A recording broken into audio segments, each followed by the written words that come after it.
She threw her napkin at his face.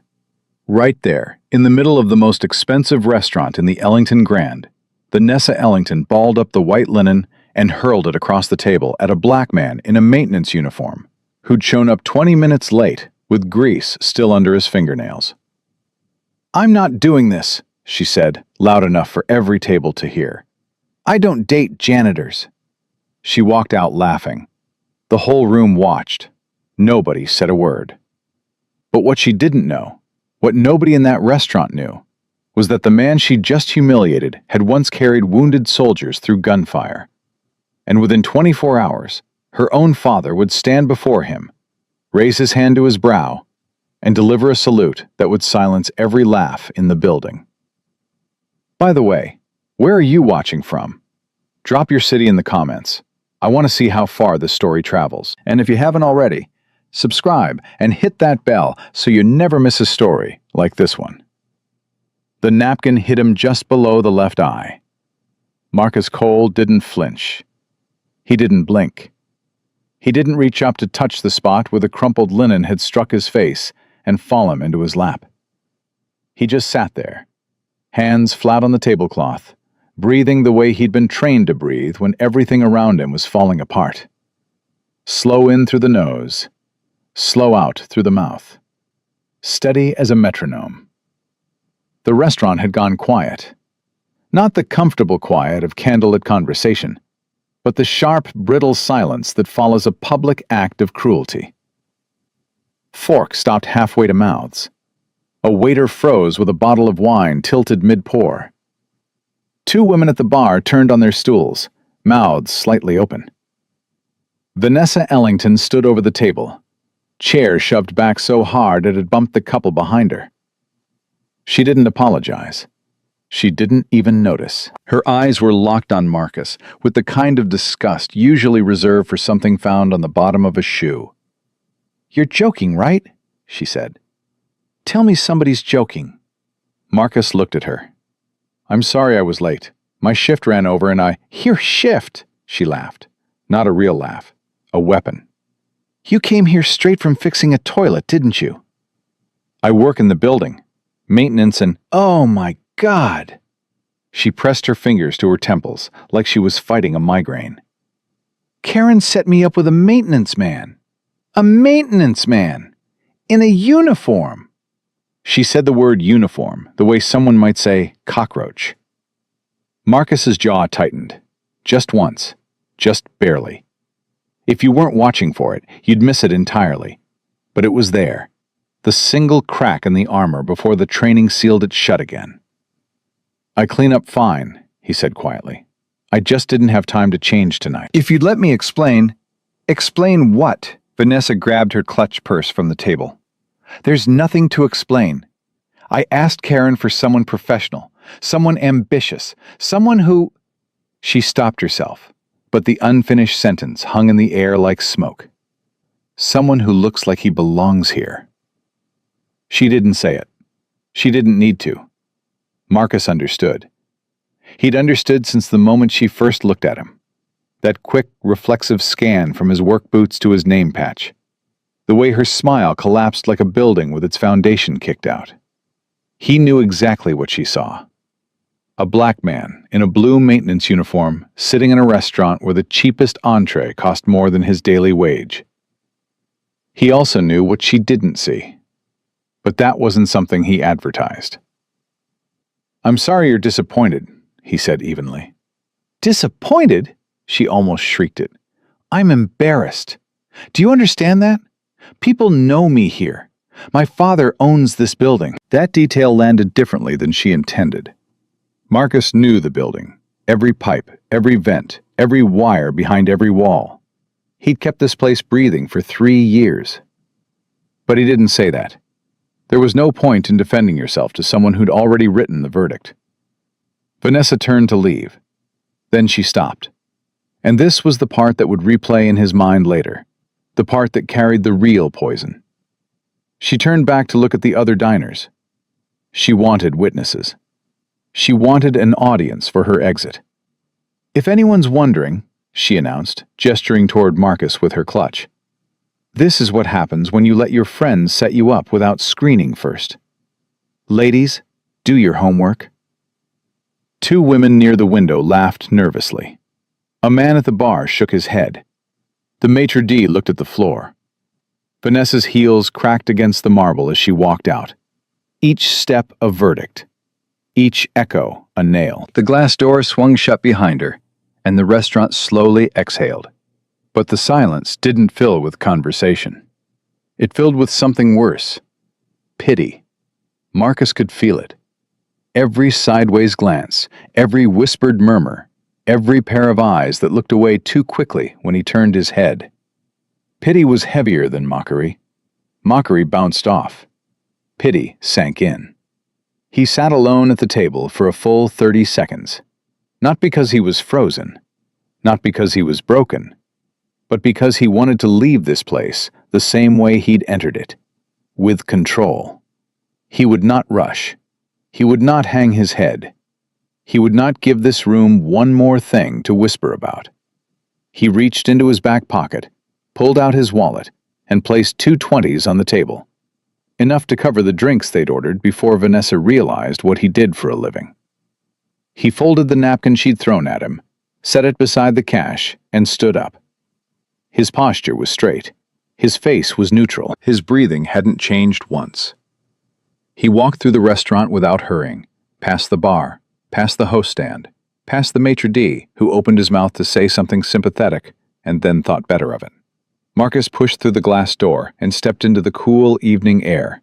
And only then, only when the door sealed shut behind him and the restaurant's warm glow couldn't reach him, did he let his shoulders drop. Not much. Just an inch. Just enough for the weight to shift. He stood on the sidewalk for a moment, hands in his pockets, looking at nothing. The city moved around him, taxis honking, couples walking, the distant bass thump of a bar down the block. But he was somewhere else entirely. He was in the restaurant again, hearing her laugh. He was watching the napkin arc through the air.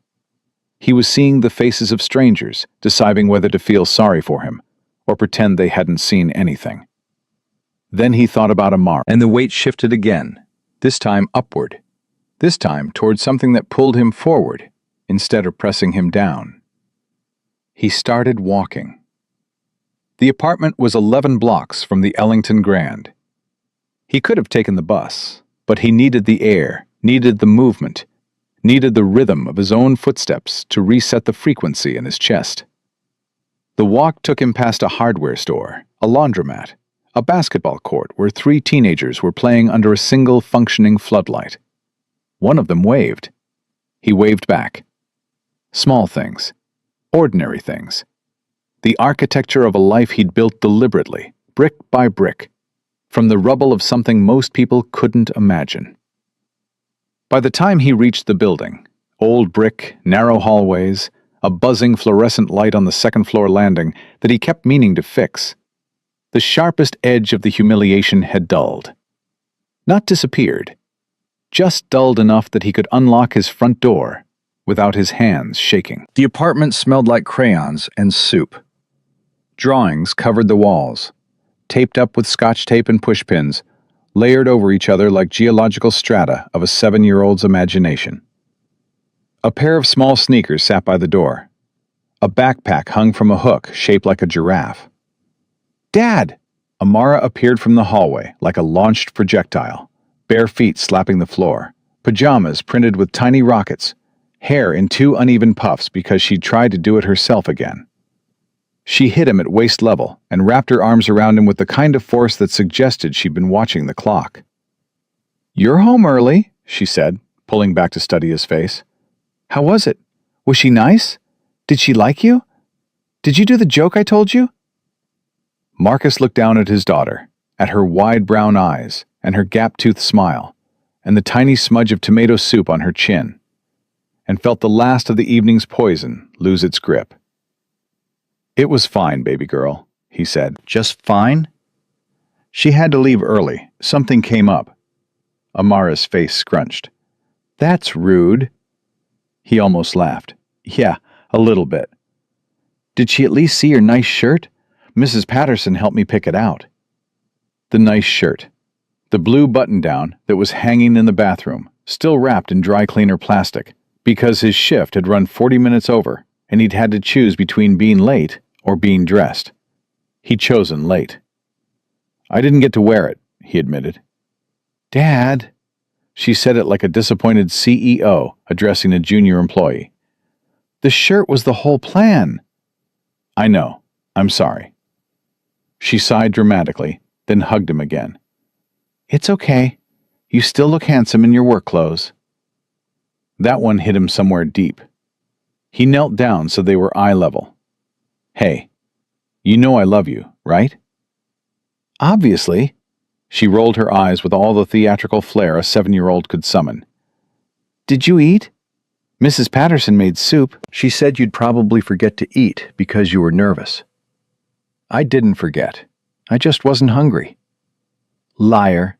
She grabbed his hand and pulled him toward the kitchen. "Come on, you're eating." He let her lead him.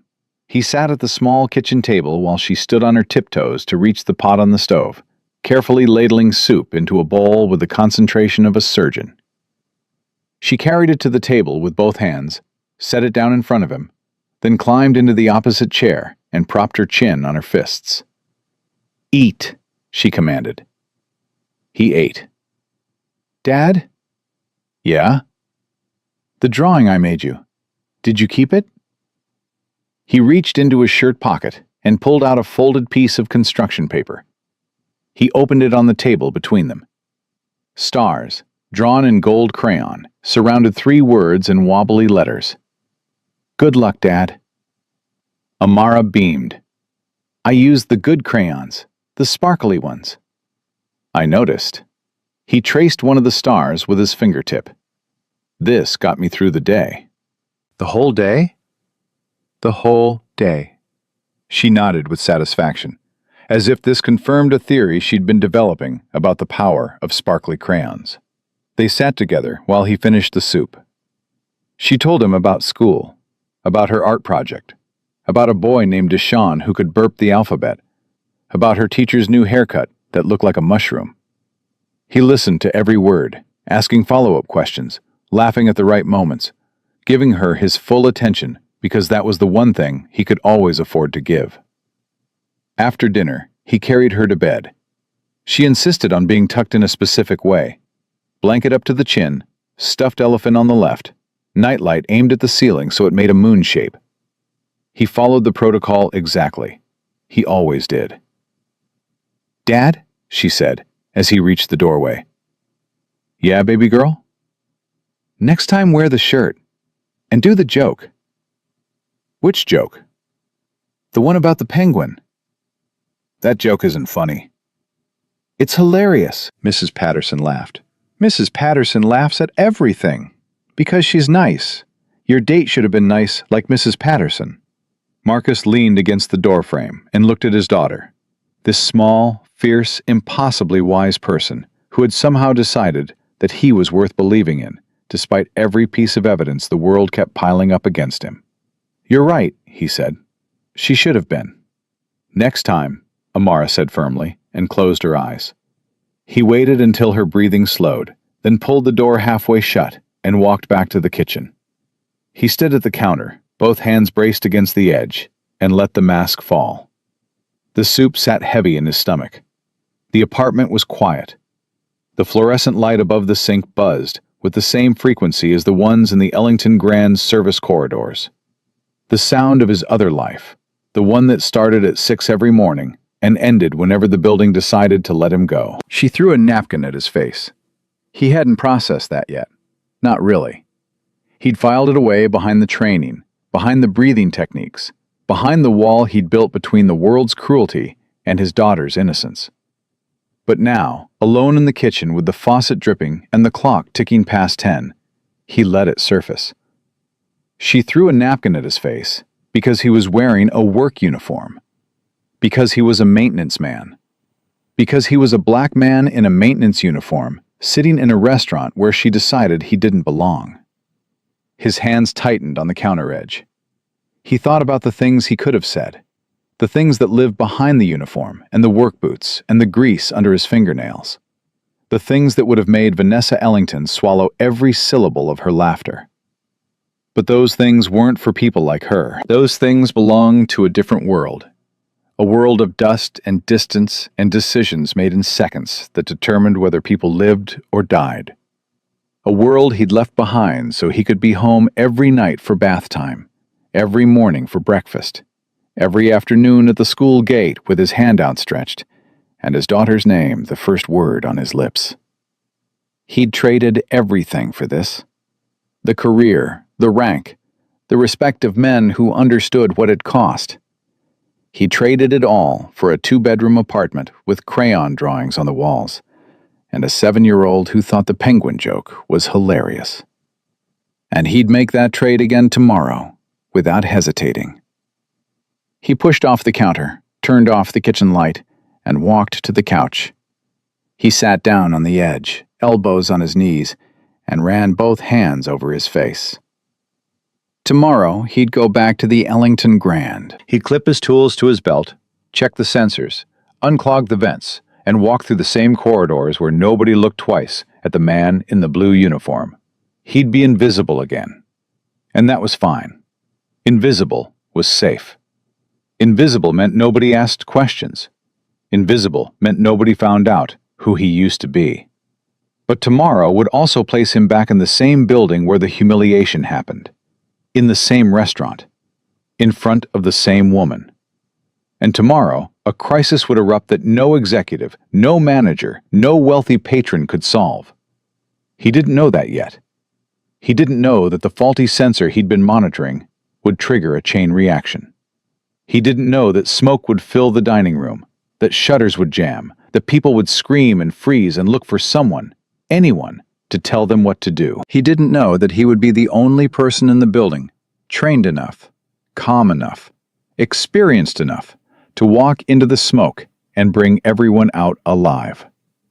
He didn't know that Vanessa Ellington would be there again, frozen, helpless, watching the man she'd laughed at take command of the room like he'd been built for exactly this moment.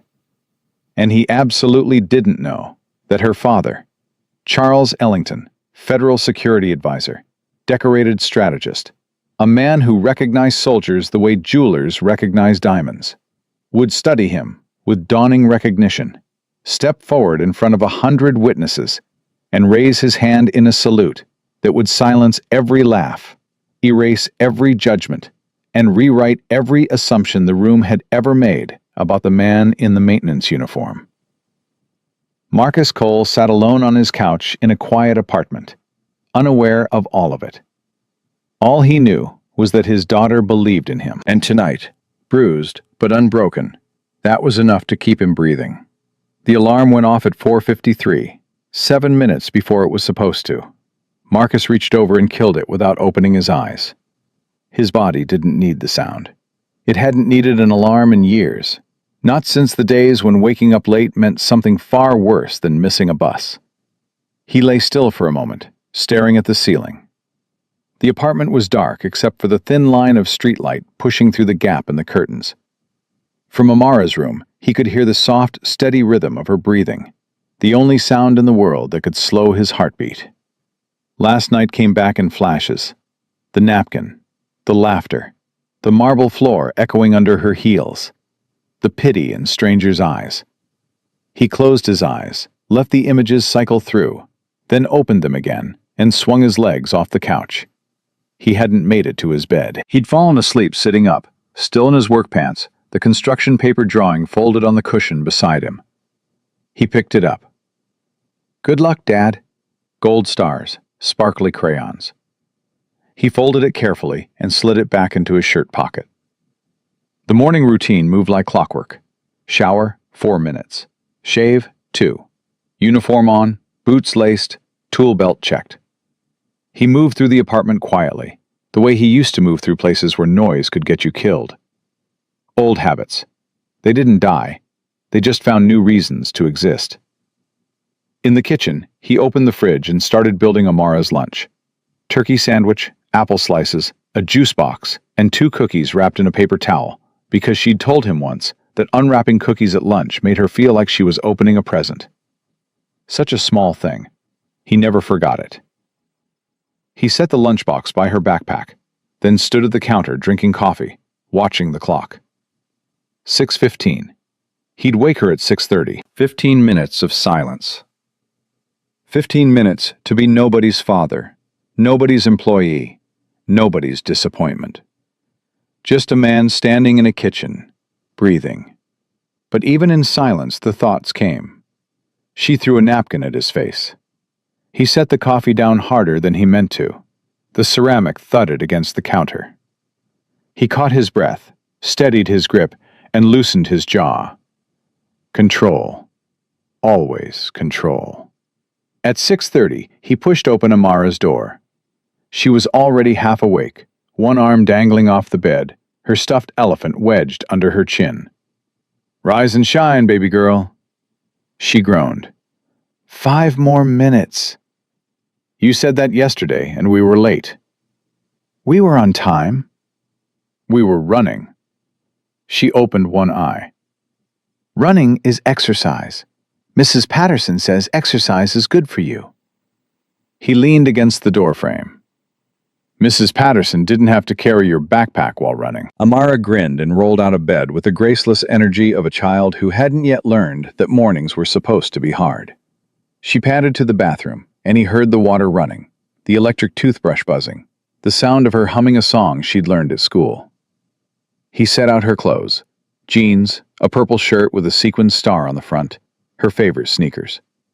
She emerged from the bathroom with toothpaste on her chin and her hair sticking out in every direction. "Can you do the braids today?" she asked. "Which ones?" "The 2 ones, like Jasmine at school."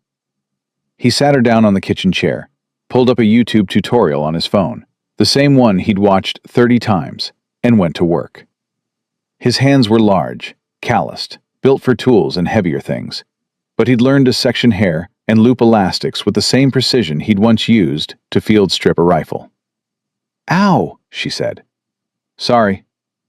"You always say sorry at the same part." "Because I always mess up the same part," she giggled. He finished the braids, not perfect, never perfect, but close enough that she inspected them in the bathroom mirror and gave an approving nod. "Acceptable," she declared. "High praise." They walked to school together, their steps falling into rhythm on the cracked sidewalk. The neighborhood was waking up. A bodega owner hosing down the sidewalk, a woman walking 2 dogs that were walking her. A bus wheezing past, with its accordion middle sagging like a tired spine. Amara held his hand and talked without pausing for breath. She told him about the art project she was finishing today. A painting of the mall where he worked, because she wanted to paint the place her dad kept alive. She told him about her friend Sophia, who had a sparkly backpack that changed colors in the sun. She told him about a butterfly she'd seen in the schoolyard that she was determined to catch, even though her teacher said butterflies didn't like being caught. Maybe it wants to be caught, Amara reasoned. Maybe it's lonely. Or maybe it just wants to fly, Marcus said. She considered this with the gravity of a philosopher. It can fly and be my friend. I'd let it go after. Then it's not really catching, is it? It's visiting. Exactly. She pointed at him with her free hand. You get it. He walked her to the school entrance, crouching down to straighten the straps on her backpack. She cupped his face with both hands, a habit she'd started when she was 4 and never outgrew. Wear the nice shirt next time, she said. There might not be a next time. There will be. You're a catch, Dad. Mrs. Patterson said so. He didn't know whether to laugh or cry, so he did neither. He kissed her forehead and watched her run through the double doors, ponytail bouncing, backpack swinging, utterly certain that the world was a place worth running into. He stood there until she disappeared around the corner. Then he turned and walked toward the Ellington Grand. The service entrance was around the back, past the loading docks, past the dumpsters, through a steel door with a keycard reader that stuck every 3rd swipe. The contrast was immediate. Out front, the Ellington Grand gleamed, glass and chrome and money made visible. Back here, It was concrete and fluorescent lights and the faint smell of industrial cleaner. Two different worlds, separated by a wall. Marcus moved through the service corridor with the ease of someone who'd memorized every turn. He knew this building the way a surgeon knows a body, not just the surface, but the systems beneath. The wiring, the plumbing, the HVAC ducts, the fire suppression lines. He knew which elevator made a clicking sound at the 14th floor. He knew which bathroom on the 3rd level had a valve that leaked every 6 weeks like clockwork.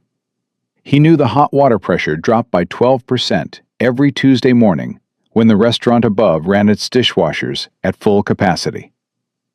Nobody had taught him most of this. He'd learned it by paying attention, by listening, by treating the building like a living thing that communicated through sounds and temperatures and vibrations.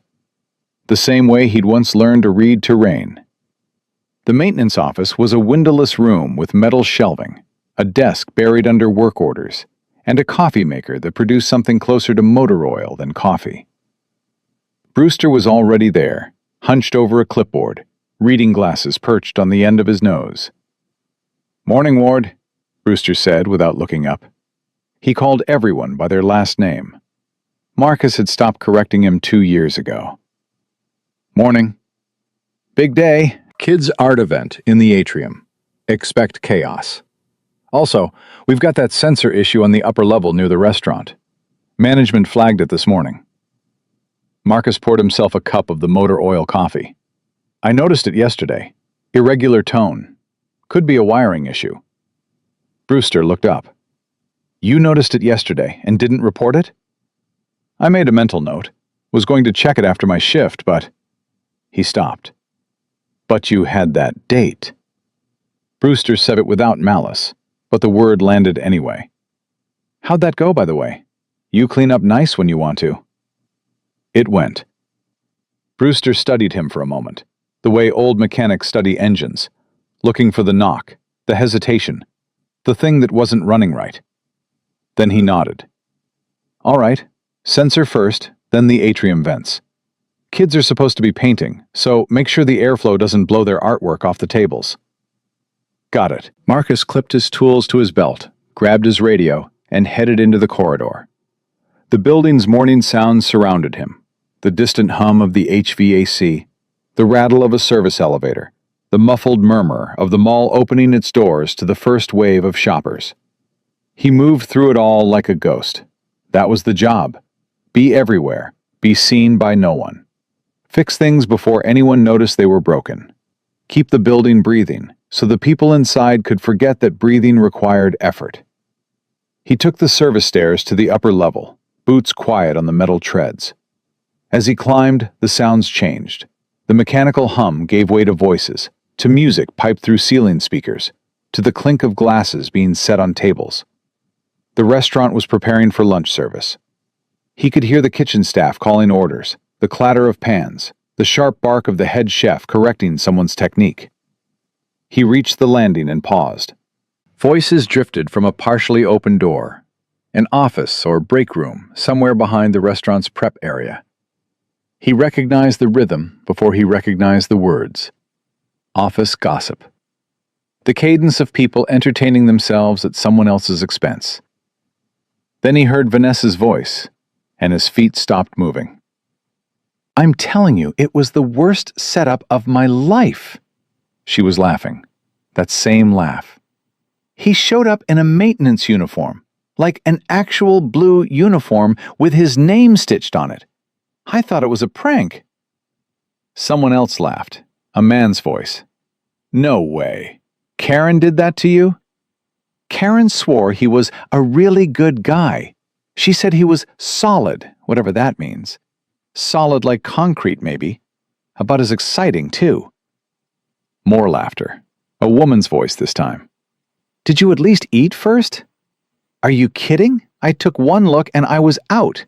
I'm not sitting across from a guy who smells like WD-40 and pretending to enjoy my risotto." Marcus stood perfectly still in the corridor. His hand rested on the tool belt at his hip. His breathing stayed even. "The best part," Vanessa continued, "is that he just sat there. Didn't even say anything. didn't argue, didn't get mad, just sat there like a puppy that got kicked. The room erupted. Marcus's jaw tightened. His fingers curled around the wrench on his belt. Not in anger, not in violence, just in the need to grip something solid while the ground shifted beneath him. A puppy that got kicked. That's what she'd reduced him to. Not a man. Not a father. Not someone who'd spent 12 years serving a country that forgot him the minute he took off the uniform. A puppy. He uncurled his fingers, released the wrench, drew one breath, held it, released it. Then he kept walking. The sensor was 50 feet ahead, mounted in a utility panel behind a locked access door. He keyed it open, pulled the panel, and studied the readings. The irregular beep was still there, faster now than yesterday, the intervals shortening in a pattern that told him the system was struggling to interpret conflicting data. Heat readings fluctuated. Airflow metrics lagged. The sensor wasn't failing, but it wasn't stable either. He traced the wiring with his fingers, following the lines the way a doctor follows veins. The auxiliary connection showed early signs of decay. Insulation thinning, heat building in a space that should have stayed cool. Not dangerous, not yet. But left alone, it would become something else. It always did. He pulled out his phone and texted Brewster. Sensors degrading. Auxiliary line running warm. Needs a full check before tonight's dinner service. Want me to handle it now or after the atrium? Brewster's reply came back in 30 seconds. Atrium first. Kids are priority. Hit the sensor after lunch. Marcus pocketed his phone and closed the panel. As he turned back toward the stairs, he took one last look at the flickering readout. Something about it bothered him. Not the numbers, but the pattern. He'd seen patterns like this before, in places far less polished than the Ellington Grand. Places where a small malfunction could cascade into something catastrophic if nobody paid attention. But nobody ever paid attention. That was the whole problem with invisible men. The things they noticed stayed invisible, too. He descended to the atrium, where the children's art event was already taking shape. Staff unfolded tables, arranged paint trays, taped butcher paper to surfaces. The space was bright and open, filled with the pre-chaos energy of a room about to be overrun by small humans with zero impulse control and unlimited access to finger paint. He checked the ceiling vents, adjusting the airflow dampers so the forced air wouldn't blow papers off the tables. He tested the sprinkler heads above the art area, standard protocol when flammable materials were present. He checked the emergency exits, confirming they were unblocked and clearly marked. Nobody asked him to do half of these things. They weren't on his task list. But Marcus Cole didn't work from task lists. He worked from instinct. The deeply trained awareness that safety wasn't a checklist. It was a mindset. You either saw the dangers before they materialized, or you responded to them after they'd already hurt someone. He preferred the first option. As he adjusted the last vent, one of the art event coordinators approached him. Young woman, clipboard in hand, headset around her neck. "Hey, could you help move those tables against the wall? We need more space for the second wave of kids." Sure. He moved tables. He taped down extension cords so kids wouldn't trip.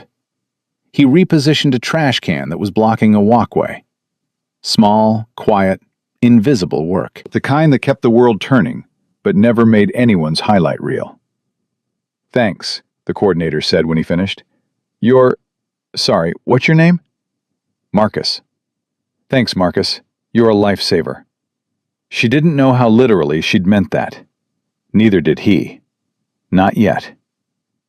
He was stacking folded chairs against the wall when he noticed a framed photo on the staff counter near the art station. He stopped, walked closer, picked it up. It was him. Him and Amara at last month's kids' event. She was perched on his shoulders, both arms raised in victory, laughing with her whole face. He was looking up at her, grinning, a real grin, the kind he didn't show often, the kind that only she could pull from him. Someone had taken the photo without him knowing. Someone had printed it. Someone had framed it and placed it here, on the staff counter, where it sat among flyers and sign-up sheets like it belonged. He stared at it for a long time. He wasn't invisible to everyone. Not to the people who worked beside him every day. Not to the coordinator who called him by name. Not to whoever had taken this photo and decided it was worth framing. And not to Amara, who would arrive after school with paint-stained fingers and enormous expectations, who would look around this atrium and say, "This is where my dad works," with a pride that made his chest ache. He set the photo down carefully, exactly where he'd found it.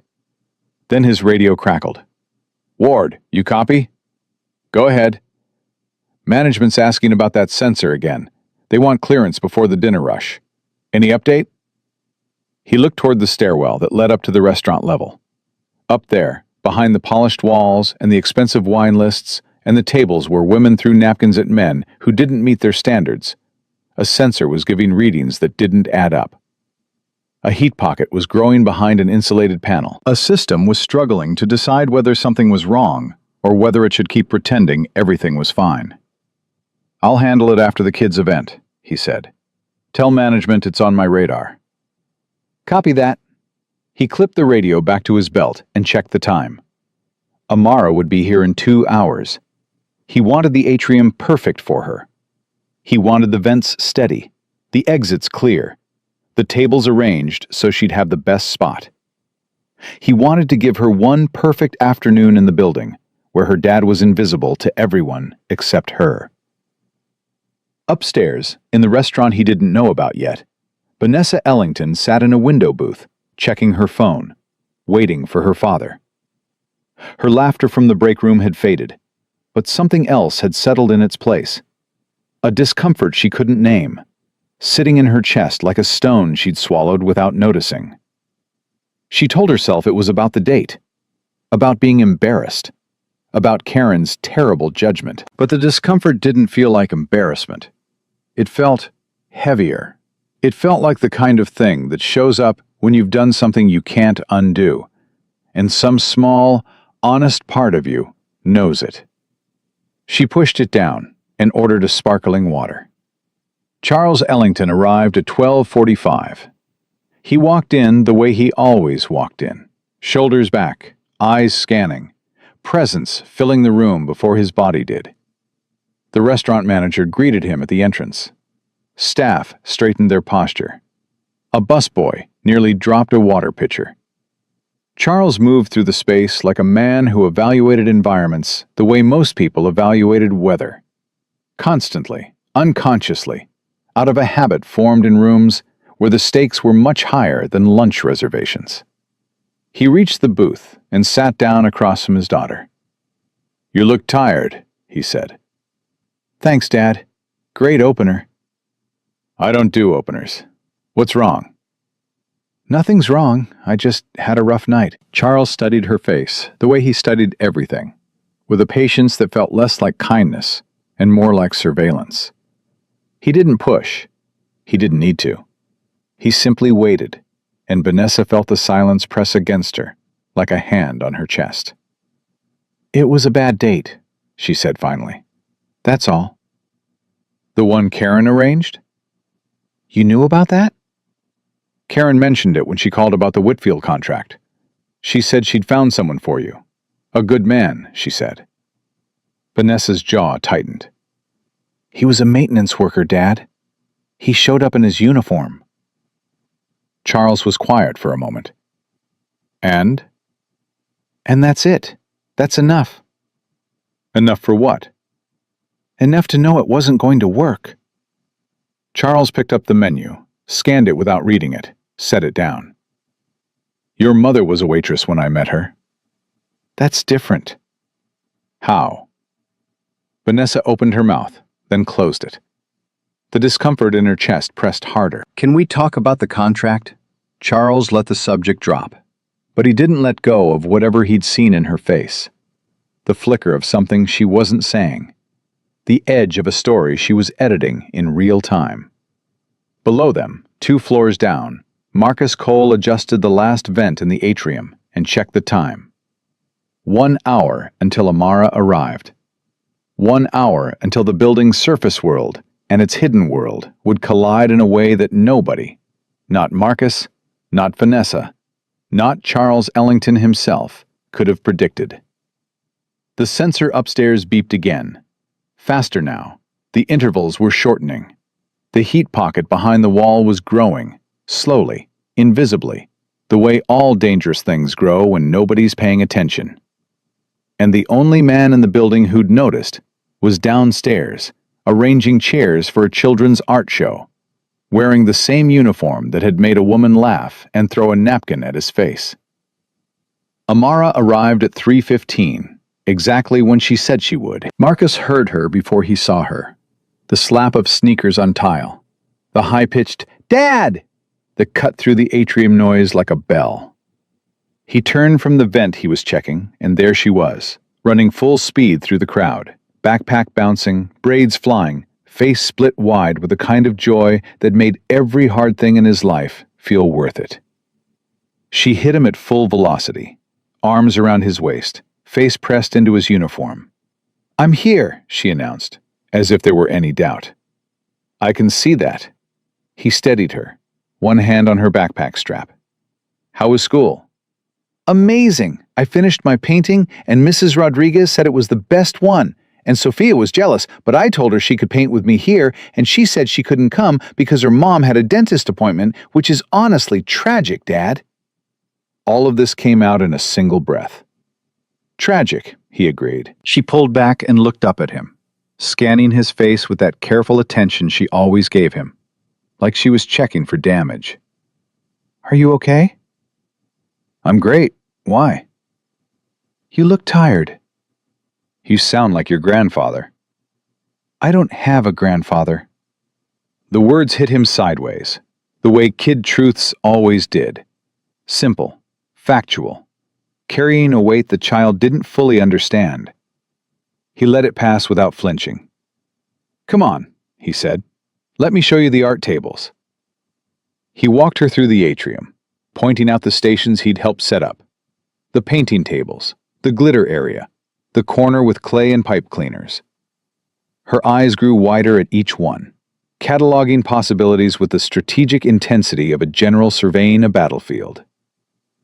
"The glitter table," she whispered. "Dad, they have gold glitter." "I saw." "Gold, Dad."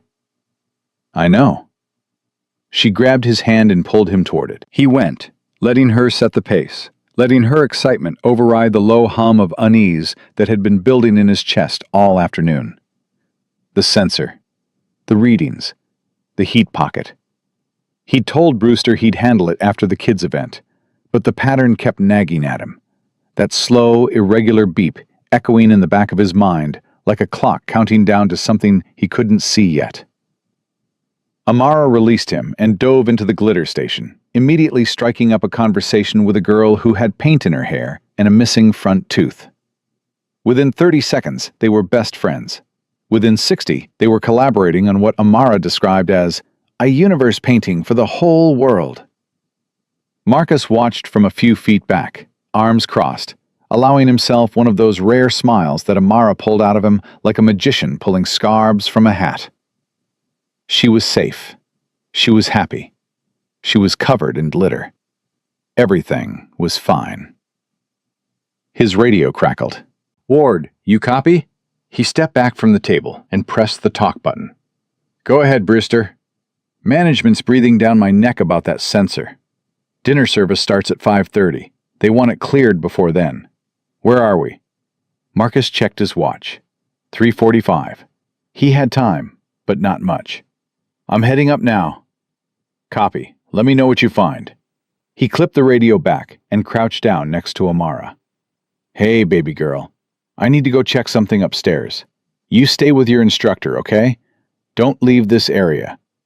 She looked up from her painting, a gold glitter star stuck to her cheek. "Is it a big thing or a little thing?" "Little thing." "Promise?" "Promise. I'll be back before you finish that universe." She held up her pinky. He hooked it with his, and she squeezed hard, sealing the contract. Then she turned back to her painting without another word, trusting him completely. He stood and headed toward the service stairwell. The atrium noise faded behind him as he pushed through the heavy fire door, and the building's other voice took over. The mechanical hum, the electrical buzz, the whispered language of systems that most people never heard and fewer understood. He climbed fast, boots steady on the metal treads. The air changed as he ascended. Warmer. Not much, but enough for him to notice. Enough for the training to activate the part of his brain that cataloged environmental shifts, the way a submarine operator reads sonar. Constantly, unconsciously, looking for the ping that doesn't belong. He reached the upper-level service corridor and stopped. The beeping was faster now, noticeably faster. The intervals had shortened from what he'd measured yesterday, and the tone had shifted. Higher, more insistent, the sensor struggling to process conflicting data. He pulled open the access panel and studied the readings. Temperature in the auxiliary line had climbed 3 degrees since this morning. Airflow metrics were lagging by almost 8 seconds. The smoke detection grid showed a patchwork of green and yellow, mostly normal, but with 2 nodes flickering between yellow and orange in a pattern that made his stomach tighten. He pulled out his multi-tool and began tracing the wiring. The insulation decay he'd spotted earlier had worsened. The auxiliary line was running hotter than it should, feeding bad data into the smoke detection system. The system was confused, not failing, but not functioning cleanly either. It was like a smoke alarm with a dying battery, chirping at random intervals, making everyone ignore it until the day it actually mattered. Today might be that day. He reached deeper into the panel, fingers following the wiring toward the junction point behind the wall. The heat was more pronounced here, radiating through the insulation in a way that told him the problem wasn't just the sensor. Something behind the wall was generating heat that shouldn't be there. His phone buzzed. A text from the art event coordinator downstairs. "Your daughter just painted the galaxy. Thought you'd want to know." Smiley face emoji. He almost smiled. Almost. But the readings on the panel pulled him back. He keyed his radio. "Brewster." "Go ahead." "The sensor issue is bigger than we thought.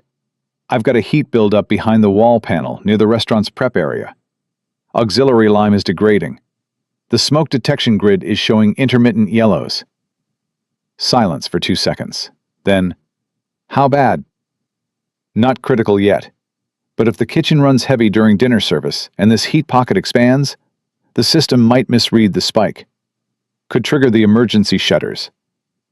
"The shutters that jammed last quarter?" "The same ones." Brewster exhaled into the radio. "Can you fix it?" "I can stabilize it, but it needs a full inspection by a licensed tech. Tonight, not tomorrow." "I'll call it in. You stabilize what you can. And Marcus." He waited. "Be careful up there." Marcus pocketed the radio and went to work. He opened the wall panel wider, exposing the insulation layer and the wiring beneath. The heat pocket was localized, about 2 feet across, centered around a point where the auxiliary power line crossed behind a ventilation duct. The insulation had thinned from age and friction, creating a hotspot that radiated warmth into the surrounding systems. He began rerouting the affected wiring, isolating the hot section, reinforcing the insulation with fire-resistant tape from his kit. It was precise, methodical work, the kind that required steady hands and a steady mind. The kind he was built for. Above him, through the ceiling, he could hear the restaurant coming to life. Kitchen staff calling out orders, the clatter of prep work, the rush of water and the hiss of gas burners igniting. Dinner service was ramping up early. He worked faster. 20 minutes in, he heard something that made him stop. A sharp hiss from above, followed by a muffled shout. Then the smell, faint, acrid, unmistakable. Smoke. Not the clean smoke of a kitchen flare-up, something dirtier, something electrical. He stood up and pressed his ear to the wall. Through the layers of drywall and insulation, he could hear kitchen staff shouting. Not the normal shouts of a busy service. These were sharper, panicked. Something had gone wrong up there. His radio crackled before he could key it.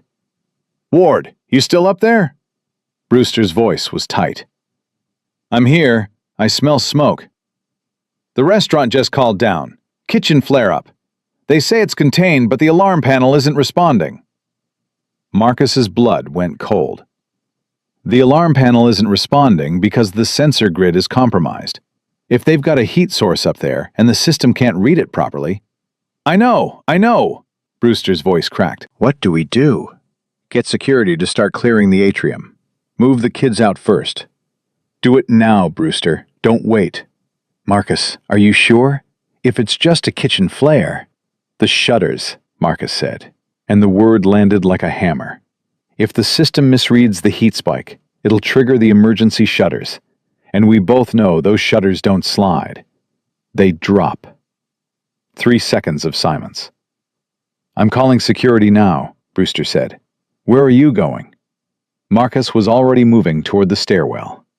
Up. He hit the upper landing in 6 seconds flat. The smoke was thicker here. Not choking, but visible, drifting through the corridor in thin gray ribbons. The emergency lights hadn't activated. The alarm panel beside the stairwell door showed a frozen screen. The system locked between 2 contradictory readings, unable to decide whether to alert or stand down. He overrode the stairwell door manually and pushed into the restaurant's back corridor. The smoke hit him immediately, thicker than he'd expected. Warmer. The kitchen door at the end of the corridor was propped open, and through it he could hear the raw sounds of chaos. Coughing, shouting, metal crashing. Someone screamed. Someone else shouted, "Get back!" And then a heavy crash, like a shelf collapsing. He covered his mouth with his sleeve and moved fast. The kitchen was a wreck. A pan of oil had overheated and flared, sending a column of flame into the hood vent. The vent had captured most of it, but the burst of heat had overwhelmed the already compromised sensor system. Smoke poured from the prep area where the ventilation had stalled. The hood fan whined but didn't pull. The air was thickening fast. A junior cook sat on the floor, back against the wall, coughing so hard his body convulsed. A line cook stood frozen at his station, knife still in hand, unable to process what was happening. The head chef was shouting into a wall phone that clearly wasn't connecting. "Out!" Marcus's voice cut through the noise. Not shouting, projecting. The voice he hadn't used in years. The one that turned heads and moved bodies before the brain could argue. "Everyone out through the side exit. Now! Stay low. Cover your mouths." The head chef looked at him. "Who the hell are—" "Now!" One word. The chef moved. Marcus grabbed the junior cook off the floor, lifted him by the arm, checked his breathing. Smoke inhalation. Not critical, but bad enough. He passed the kid to the line cook. "Take him to the side exit. Fresh air. Don't come back in." They went. He turned to the overheated pan, killed the burner, and smothered the remaining flames with a fire blanket from the wall mount. The immediate threat died, but the smoke didn't. The ventilation system was still locked up, the confused sensors holding the vents in a half state. Not open, not closed, not doing anything useful. Smoke pooled at the ceiling, growing thicker, beginning to press downward into the dining room through the swinging door. He pushed through that door and entered the restaurant. It was bad. Smoke drifted across the dining room in slow, heavy waves. Guests were standing, coughing, bumping into each other. A woman covered her child's face with a cloth napkin. An elderly couple clung to each other near the window. A waiter dropped a tray of glasses that shattered across the floor. The emergency lights still hadn't activated. The alarm was still silent. And the main exit, the wide glass-flanked corridor that led to the mall's central hallway, was half blocked by an emergency shutter that had dropped 4 feet from the ceiling and stopped, jamming at knee height with a grinding metallic shriek. Marcus assessed the room in 3 seconds. Main exit compromised. Kitchen exit functional but chaotic. Ventilation trapped.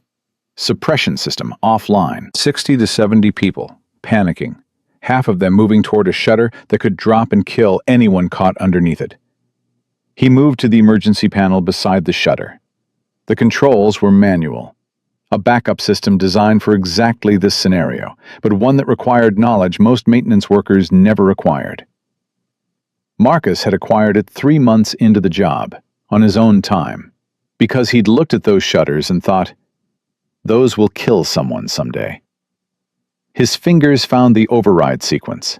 He entered it, felt the mechanism respond, and began manually raising the shutter. It moved in inches, slow, grinding, reluctant. "You there! Don't touch that panel!" Charles Ellington's voice boomed across the dining room. He was on his feet, suit jacket off, directing guests with the commanding authority of a man who'd spent decades in rooms where calm was a weapon. He strode toward Marcus, hand raised in warning. "That system is unstable," Charles said. "If you override it wrong, it'll slam shut." Marcus didn't look at him. "If I don't override it, it's going to slam shut anyway. The sensors are feeding it bad data. The system thinks there's a full fire. It's trying to contain." Charles stopped. His eyes narrowed. "How do you know that?" "Because I've been tracking the malfunction since yesterday." A beat of silence. Around them, guests coughed and stumbled. The smoke thickened. "What do you need?" Charles asked. "I need 30 seconds, and I need everyone to stay back from this shutter until I get it up." Charles turned immediately. "Everyone, step back from the exit.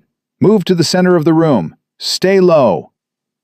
His voice carried the absolute authority of a man accustomed to being obeyed without question. People moved. The path cleared. Marcus worked the panel. The shutter groaned, lifted another 6 inches, then 8, then enough for an adult to crawl under on hands and knees.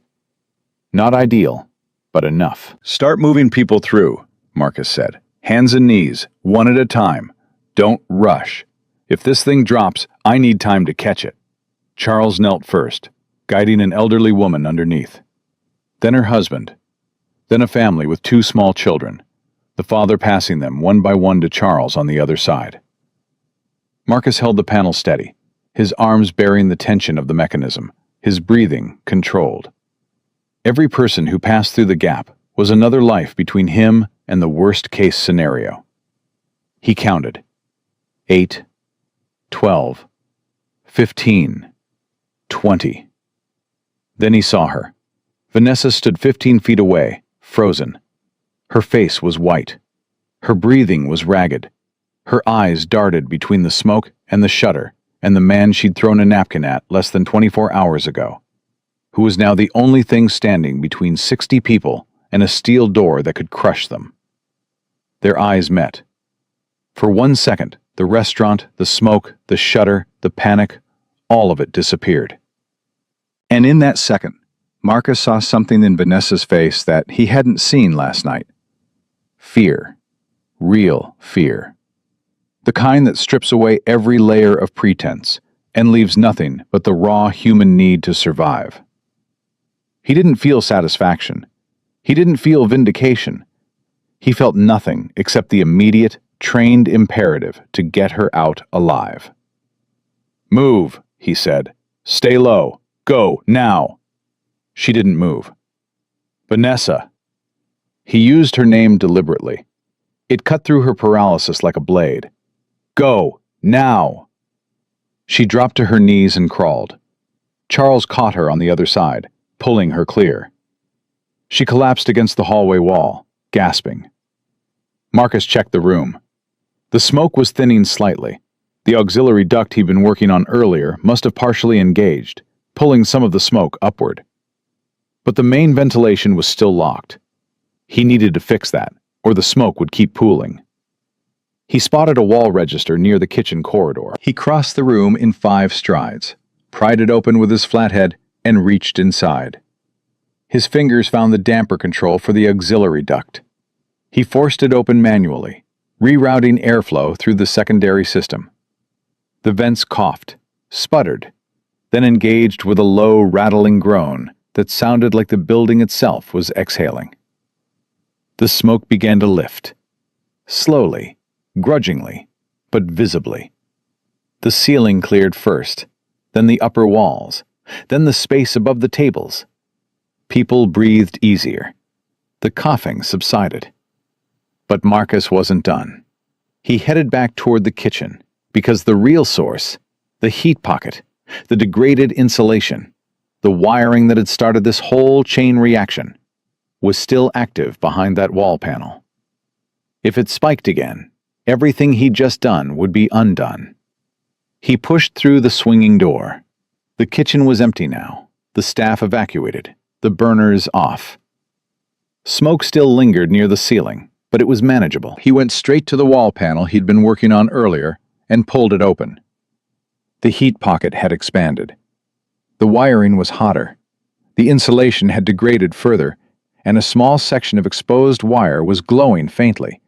Not sparking, not burning, but close. Dangerously close. He wrapped his hand in the fire-resistant cloth from his kit and went to work. He isolated the hot section, cut power to the auxiliary line, and reinforced the exposed wiring with layers of insulation tape. His hands moved fast but precise. The hands of a man who diffused situations far more volatile than a fraying wire behind a restaurant wall. The glow faded.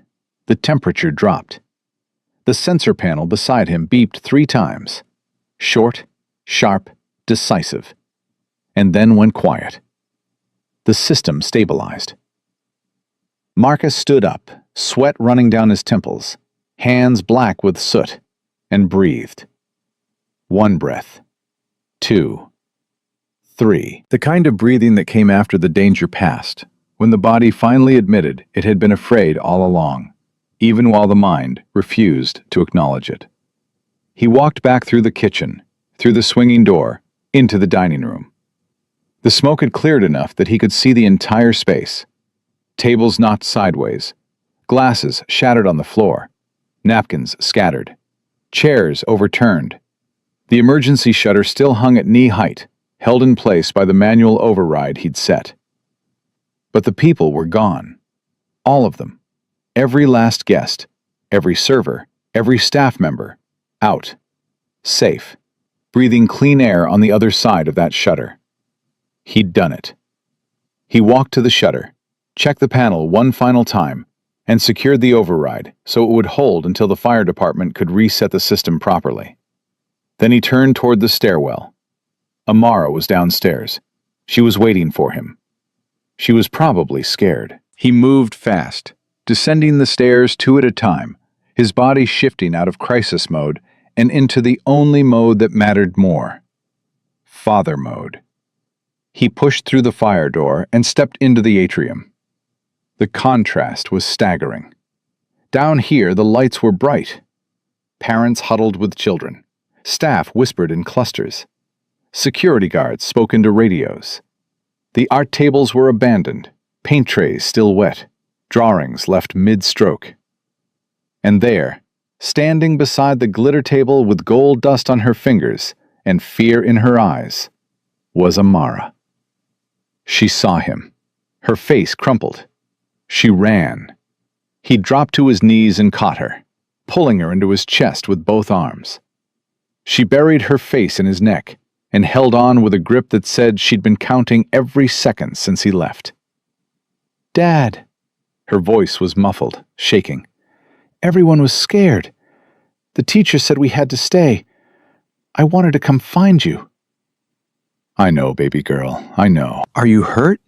He pulled back just enough to look at her face.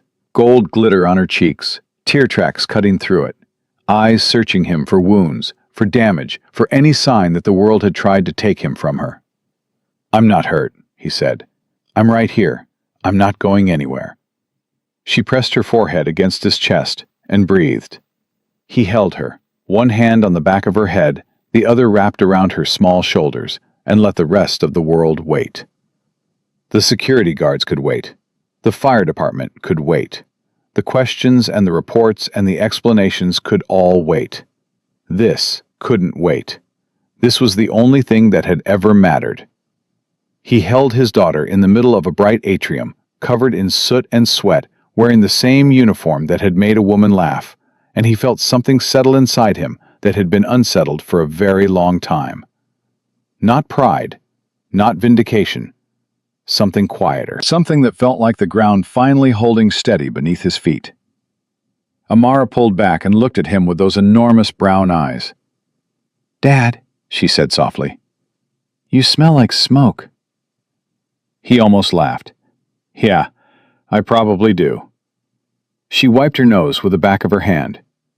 "Was it a big thing or a little thing?" He remembered what he'd told her before he went upstairs. Little thing. Promise.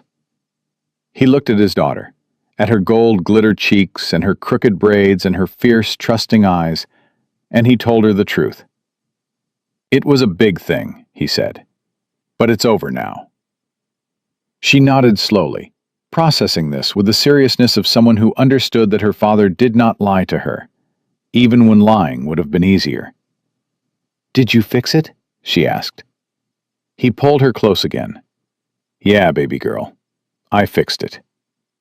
He was still holding Amara when the firefighters arrived. They came through the main entrance in a wedge formation.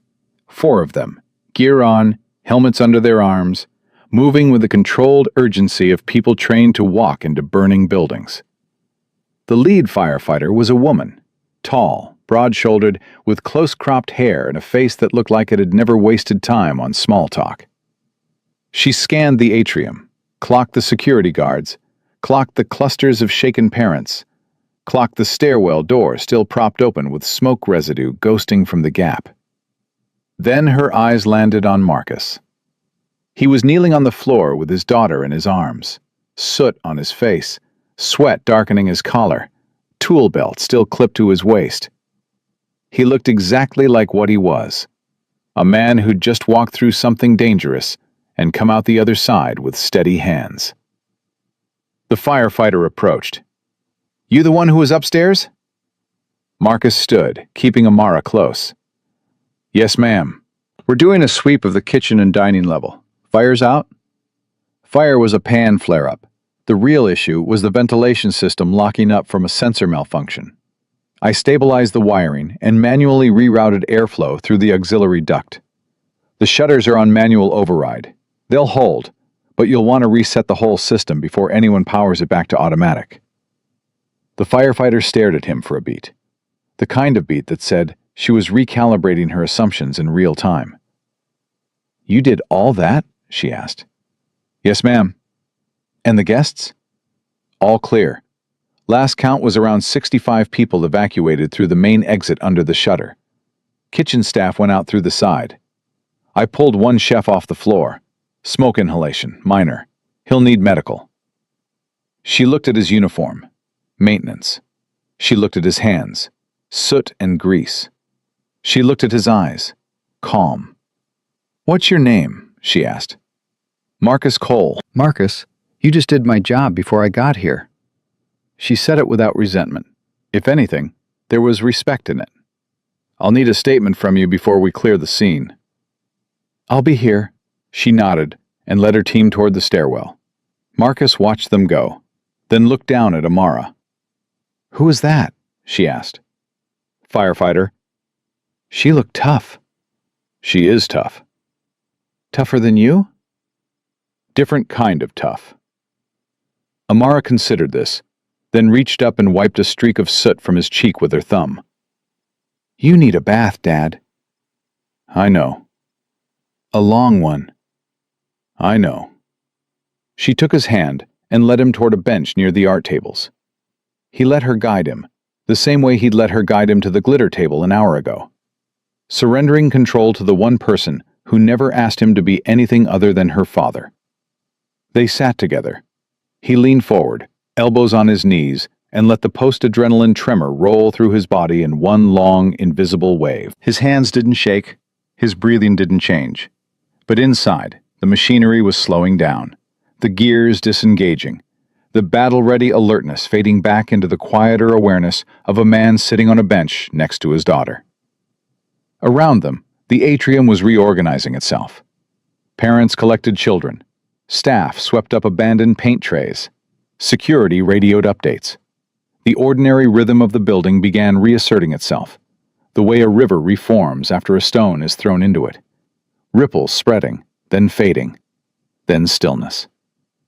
But Marcus could feel the looks, the whispered conversations, the way people kept glancing in his direction, then turning to each other with low, intense exchanges. Word was spreading through the building the way smoke had spread through the restaurant. Quietly, invisibly, but touching everything. He didn't want the attention. He'd never wanted it. Attention in his previous life had meant something entirely different. It meant being a target. "Dad," Amara said, tugging his sleeve, "that lady is looking at you."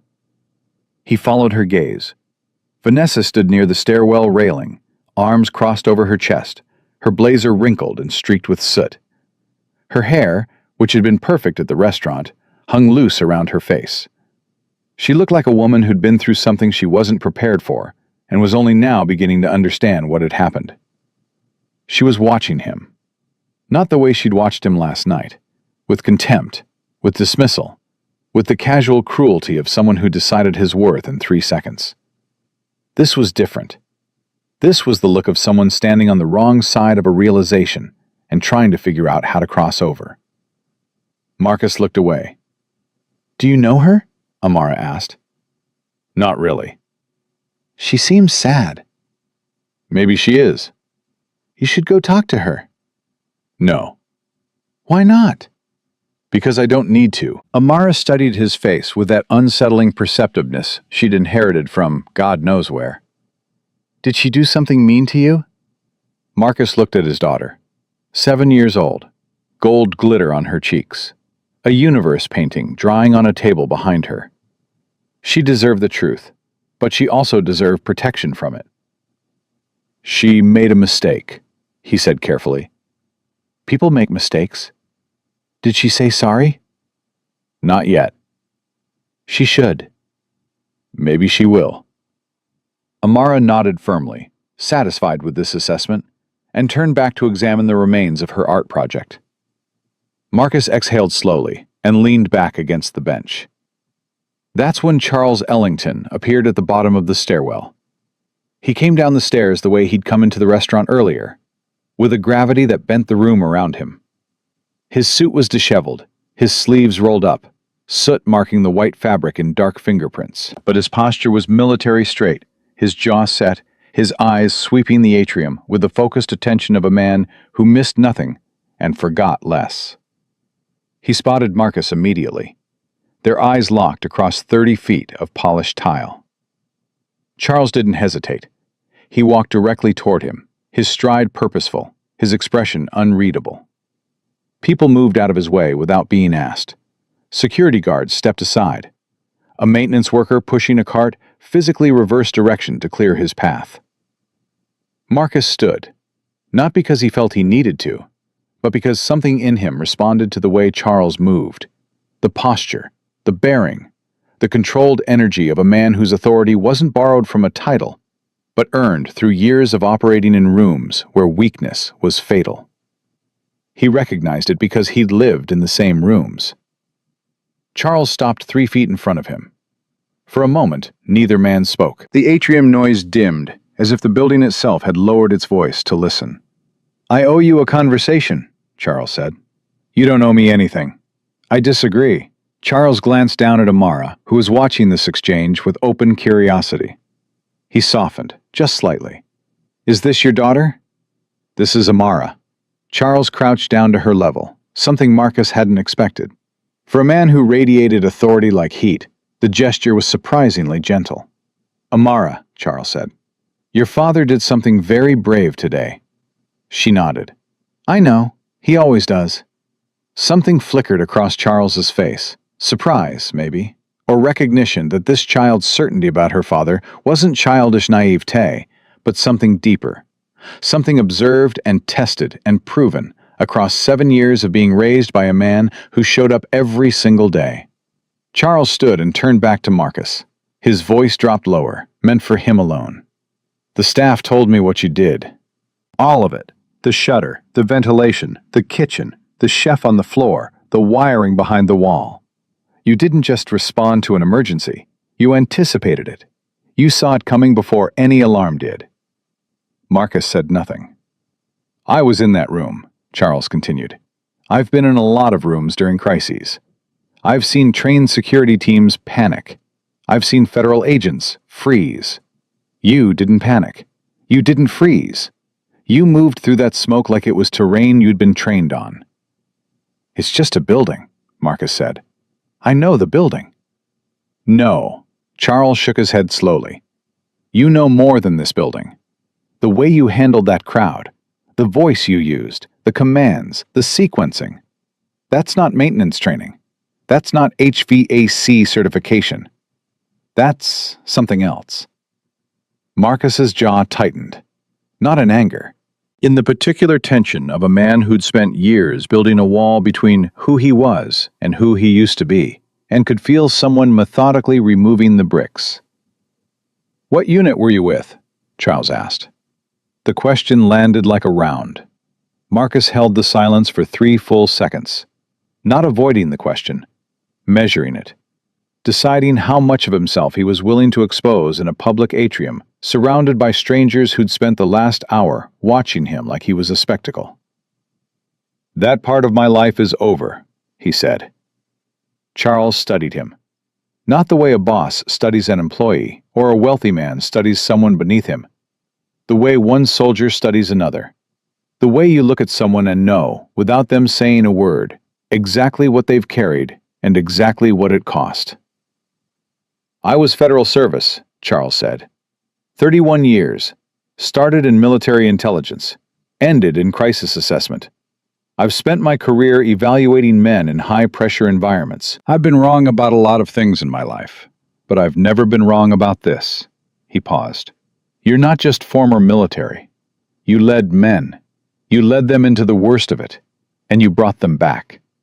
I can see it in the way you stand, the way you breathe, the way you gave orders in that room without raising your voice. That's not training. That's command. Marcus's hand found Amara's shoulder. She pressed closer to his side, sensing the weight of the conversation even if she couldn't fully understand it. I'm a maintenance technician, Marcus said. That's what I am now. And I respect that, Charles said. But I also respect what came before.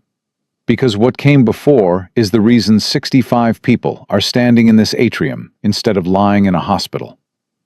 The words hung in the air.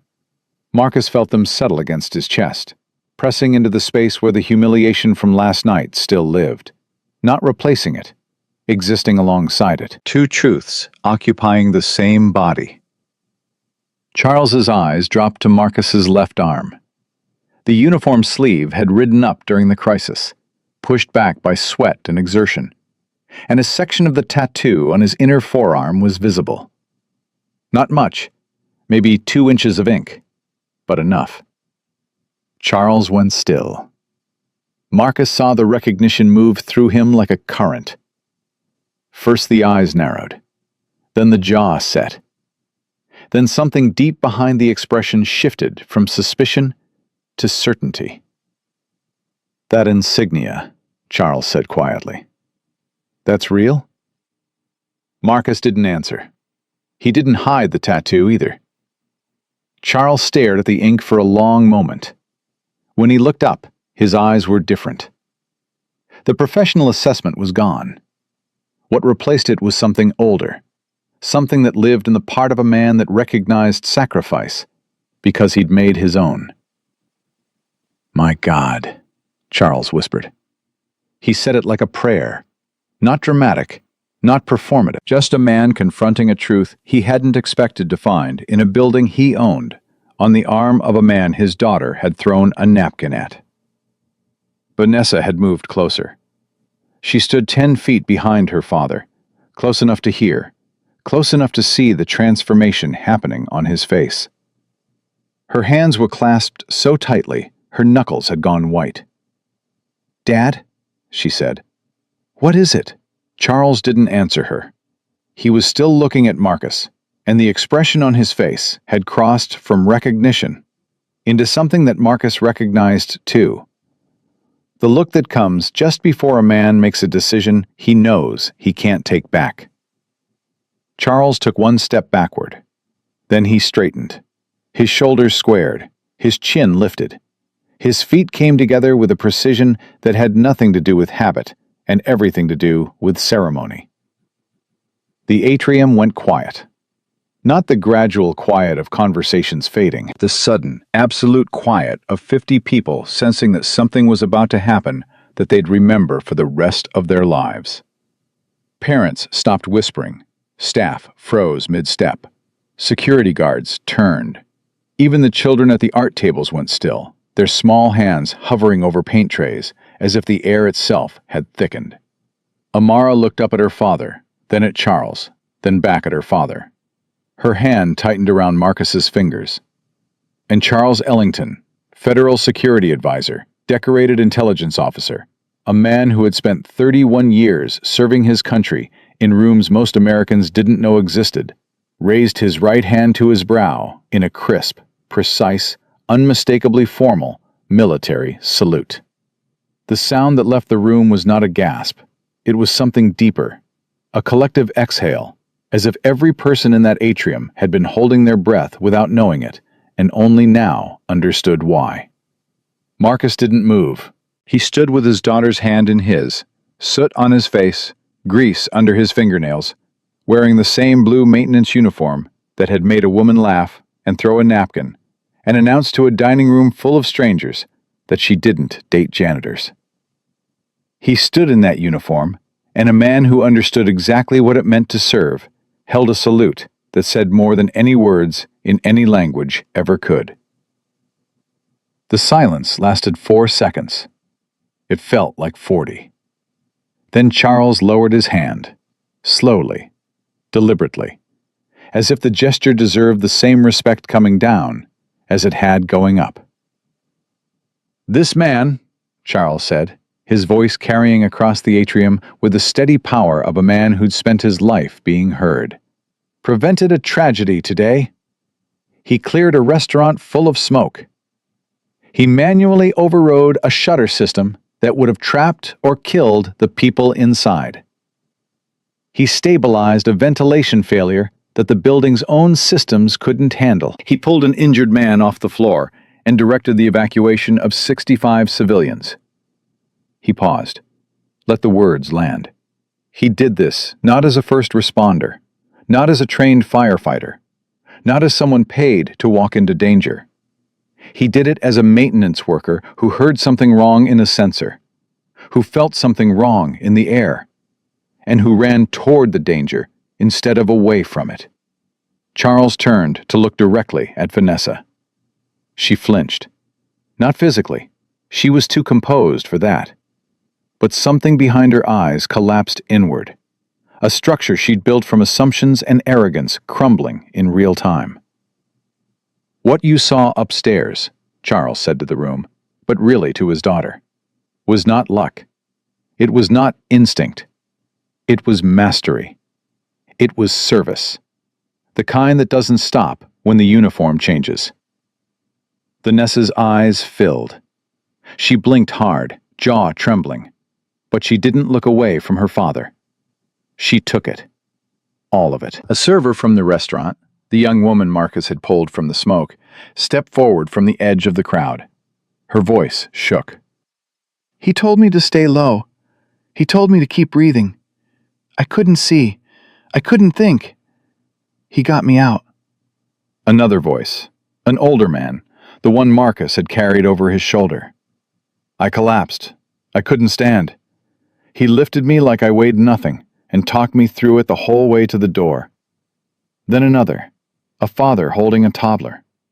"My son was choking. He was right there. He cleared the way and told me exactly where to go." The testimonies came one by one, each voice adding to the current, each story another brick in the structure of a truth the room could no longer deny. Marcus stood in the center of it, saying nothing, his face betraying nothing, his hand still holding Amara's. She looked up at him with those enormous eyes. "Dad?" she whispered. Why is everyone talking about you? He squeezed her hand. They're just being nice, baby girl. No, she said, with the same certainty she'd used when she told him the penguin joke was hilarious. They're not being nice. They're being honest. He looked down at his daughter, and for the first time since the crisis began, the armor cracked. Not enough for anyone else to see, but enough for Amara to notice, because she noticed everything about him. She reached up and put her hand against his chest, right over his heart, the way she'd done since she was old enough to reach. I hear it, she said quietly. It's beating fast. Yeah, he said. It does that sometimes. Vanessa took 3 steps forward. The crowd parted for her, not out of respect, but out of curiosity. Every eye in the atrium tracked her movement. She stopped in front of Marcus. Her mascara had run. Her blazer was ruined. Her hands trembled at her sides. She looked nothing like the woman who'd announced to a restaurant full of diners that she didn't date janitors. She looked like someone who'd been broken open by the gap between who she thought she was and who she'd actually been. I made a mistake, she said. Her voice cracked on the last word. Last night, I made a terrible mistake. Marcus looked at her, not through her, not past her, not with the controlled neutrality he'd used all day. He looked at her the way you look at someone when you're deciding whether their pain is real or performed. It was real. He could see it. I judged you by your uniform, she continued. I judged you by what I thought your life was. I didn't ask. I didn't listen. I just decided you weren't worth my time, and I did it in front of everyone, and I... Her voice broke. She pressed her fingers against her mouth, steadied herself, and tried again. I'm sorry. I am so sorry. The atrium was dead silent. Marcus held her gaze for a long moment. Then he looked down at Amara, who was watching the exchange with the intense focus of a child trying to understand something that adults made unnecessarily complicated. Is she saying sorry? Amara asked. Yes. For the mean thing? A beat. Yes. Amara looked at Vanessa. Then she looked at her father. Then back at Vanessa. Her 7-year-old face carried an expression that was somehow more discerning than anything the adults in the room had managed all day. My dad says people make mistakes, Amara told Vanessa. He says what matters is if you mean it when you say sorry. Vanessa's tears spilled over. She knelt down, slowly, until she was at Amara's level. I mean it, she whispered. I mean it more than I've ever meant anything. Amara studied her for a moment, then nodded. Okay. Simple as that. A child's verdict, delivered without malice or agenda. Marcus put his hand on Amara's shoulder. Then he looked at Vanessa, who was still kneeling, still crying, still waiting for something she probably didn't deserve, but desperately needed. That's enough, he said quietly. Not cruel, not cold, just a man drawing a line between what was owed and what was over. He didn't offer forgiveness, because forgiveness wasn't something you gave in a crowded atrium under fluorescent lights. It was something that grew slowly, in private, if it grew at all. Vanessa stood. She wiped her face with the back of her hand. She nodded once, accepting what he'd given her, acknowledgement, not absolution, and stepped back. Charles moved forward and placed a hand on his daughter's shoulder. The gesture was complicated, part comfort, part correction, part the quiet solidarity of a father who loved his child even when she'd failed spectacularly at being human. Then he turned to Marcus one final time. His voice was low, private, meant for the two of them alone. I've met a lot of men who wore the uniform, Charles said. A lot of men who served. Not all of them kept their integrity once the uniform came off. Some of them lost themselves. Some of them let the world convince them they didn't matter anymore. You didn't. You kept it. The discipline, the character, the honor, all of it. You kept it when nobody was watching. You kept it when nobody respected you. You kept it when my daughter threw a napkin in your face and laughed." His voice steadied, and what came next was the kind of sentence that only a man who'd earned every word of it could deliver. "You're the kind of man I'd trust in any room, in any crisis, in any situation where lives were on the line. And you're the kind of man I'm proud my daughter crossed paths with, even if she didn't deserve the lesson you taught her today." Vanessa flinched, but she didn't argue. She couldn't. Marcus looked at Charles for a long time. Two men, standing in an atrium surrounded by children's paintings and scattered glitter, understanding each other across a divide that had nothing to do with wealth or uniforms or the worlds they currently inhabited. "I appreciate that," Marcus said, "but I don't need trust. I just need to raise my daughter right." Charles's eyes softened. "And you're doing exactly that." He looked at Amara, who was watching him with fearless curiosity. "Young lady, your father is one of the bravest men I've ever met, and I've met a lot of brave men." Amara squeezed Marcus's hand and leaned against his leg. "I already knew that," she said. Charles smiled. It was the first time Marcus had seen the man smile, and it transformed his face entirely, from granite to something almost warm. "Yeah," Charles said quietly. "I bet you did." Charles's smile faded slowly, the way sunlight fades. Not all at once, but in degrees, leaving warmth behind even after the light is gone. He straightened his posture, brushed the soot from his sleeve, and gave Marcus a final nod. The kind of nod men give each other when everything important has already been said, and anything more would dilute it. Then he turned and walked toward the stairwell, Vanessa following 2 steps behind, her head down, her arms wrapped around herself, like she was holding something together that had already broken. Marcus watched them go. He didn't feel triumph. He didn't feel vindication. He felt tired. The deep, marrow-level tired that comes not from exertion, but from carrying weight that no one else can see. Amara tugged his hand. "Can we get my painting before we go?" "Yeah, let's get your painting." They walked to the art table together. The glitter station was a disaster. Gold dust scattered across the surface, paint trays tipped sideways, water cups overturned. But Amara's painting was exactly where she'd left it, held in place by 2 clothespins on a drying rack. She lifted it carefully with both hands, holding it out for him to see. It was the Mall. The Ellington Grand, rendered in the bold, unapologetic strokes of a child who hadn't yet learned that art was supposed to be careful. The building was purple and blue, with yellow windows and a bright orange door. Standing in front of it was a stick figure in a blue uniform, arms outstretched, with the word "Dad" written underneath in gold glitter letters. "It's you," she said, "keeping the building alive." Marcus looked at the painting for a long time. His throat tightened. Not because it was beautiful, though to him it was, but because of what it represented. His daughter saw him. She saw him clearly, completely, without the distortion of judgment or assumption.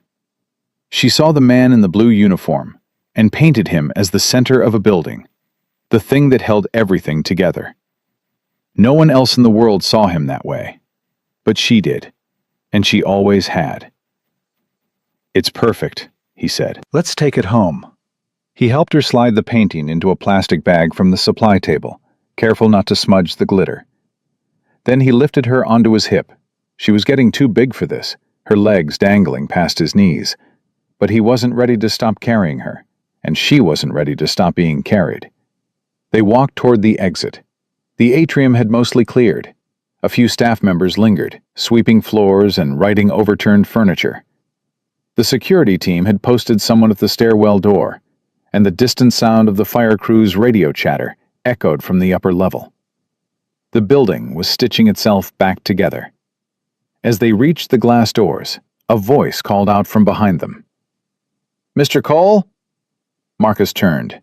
The art event coordinator, the young woman with the clipboard who'd asked him to move tables earlier, jogged toward them, slightly out of breath. I just wanted to say, everyone's been talking about what you did, and She stopped, reorganized her thoughts, and started again. I've worked events here for 2 years. You've helped set up every single one. You always check the vents, the exits, the sprinklers. You always make sure everything is safe before the kids arrive. I never told you I noticed. I should have. Marcus shifted Amara on his hip. You don't need to say anything. I know, but I want to. Because people like you, people who do the work nobody sees, you deserve to hear it, at least once. She reached into her pocket and pulled out her phone. One more thing. That photo of you and your daughter, the framed one on the counter, I took that, last month, when she was on your shoulders. I printed it because it was the happiest I'd ever seen anyone in this building. Marcus looked at her, this woman he'd barely spoken to, who'd watched him from the edges of crowded events, who'd noticed the things he did when no one was supposed to notice. She'd seen him. Not today, when the crisis forced him into the spotlight. She'd seen him before. She'd seen him all along. Thank you, he said, and he meant it in a way that went deeper than the word usually reached. She nodded, smiled at Amara, and stepped back. Marcus turned and pushed through the glass doors into the evening air. The sun was low, casting long amber lines across the parking lot. The temperature had dropped enough to make the air feel clean against his skin, a relief after the smoke-heavy hours inside. He breathed deeply, letting his lungs expand, letting the tension in his shoulders release by 1 more degree. Amara rested her head against his shoulder. Dad? Yeah? That lady who was crying, the mean one. What about her? Is she going to be different now? Marcus considered the question. It was the kind of question only a child would ask. Direct, uncomplicated, cutting straight to the thing adults spent entire lifetimes dancing around. I don't know, he said honestly. People don't always change just because they learn something. But sometimes they do? Sometimes. I hope she does, Amara said. She seemed really sad. Marcus kissed the top of her head. His daughter, who had every reason to be angry at the woman who'd humiliated her father, was hoping for that woman's redemption instead. He didn't know where that generosity came from. Maybe from her mother. Maybe from some reserve of grace that existed in children before the world taught them to guard it. I hope so too, he said. They reached the ice cream cart near the mall's side entrance. The vendor, an older Dominican man with a white mustache and a Mets cap, recognized Marcus immediately. Hey, my man, the usual? The usual, Amara answered for him. Chocolate chip cookie dough for me. Vanilla for my dad, because he's boring. I'm not boring. I'm classic. Classic boring, Amara said, and the vendor laughed. Marcus paid, pocketed the change, and they sat on the curb together, eating ice cream in the fading sunlight. Amara kicked her sneakers against the concrete in a rhythm only she understood. A school bus rattled past. A pigeon landed 3 feet away and stared at them with the assertive confidence of a creature that paid no rent and feared no one. Dad, Amara said, between licks of cookie dough. Yeah? You know how you said the mean lady's date thing didn't work out? Yeah. And you said she had to leave early? That's what I said. Amara looked at him sideways. That wasn't really what happened, was it? It wasn't a question. Marcus recognized the tone, the same tone she used when she was building a case, assembling evidence, preparing to dismantle an adult's carefully constructed version of events. He took a breath. No, it wasn't. What really happened? He looked at his daughter. Gold glitter still on her cheeks. Ice cream on her chin. Braids he'd done that morning, slightly unraveled now after a day of painting and worrying and running to her father across a crowded atrium.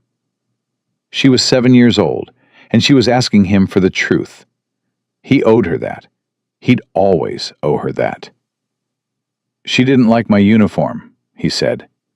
She thought my job wasn't good enough. She laughed at me and left. Amara stopped eating. Her ice cream cone tilted at a dangerous angle, a drip sliding toward her wrist. But she didn't notice. She stared at her father with an expression that was far too old for her face. She laughed at you? Yes. Because of your clothes? Because of what she thought they meant about me. What do they mean about you? They mean I go to work every day. I fix things that are broken. I keep a building safe for the people inside it. I earn enough to take care of you, and to buy us ice cream, and to live in our apartment with your drawings on the walls. Amara processed this. Her brow furrowed the way it did when she was solving a math problem. Not frustrated, just focused. That's a lot, she said finally. It's enough. It's more than enough. She said it fiercely, with the kind of conviction that made his chest hurt. She was wrong, Dad. She was really, really wrong. I know. Your uniform is cool. You have tools on your belt. You fix stuff. That's way cooler than a suit. He smiled, not the restrained, protective smile he wore in public. The real one. The one she earned every time she reminded him that the world's judgment meant nothing compared to the verdict of a 7-year-old who thought tool belts were cooler than suits. Eat your ice cream before it melts, he said. She took a massive bite, and they sat in comfortable silence for a while. The sun dropped lower. Shadows stretched across the parking lot. The pigeon gave up on them and waddled toward a more promising target. Dad? Yeah? When you were upstairs in the smoke, were you scared? He'd answered this question before, briefly, in the atrium. But this time she was asking differently. This time she wanted the real answer, not the father answer. He thought about it. He thought about the smoke filling the corridor, the locked ventilation, the jammed shutter, the sound of people coughing and screaming. He thought about the moment he'd pushed through the kitchen door and the heat had hit his face.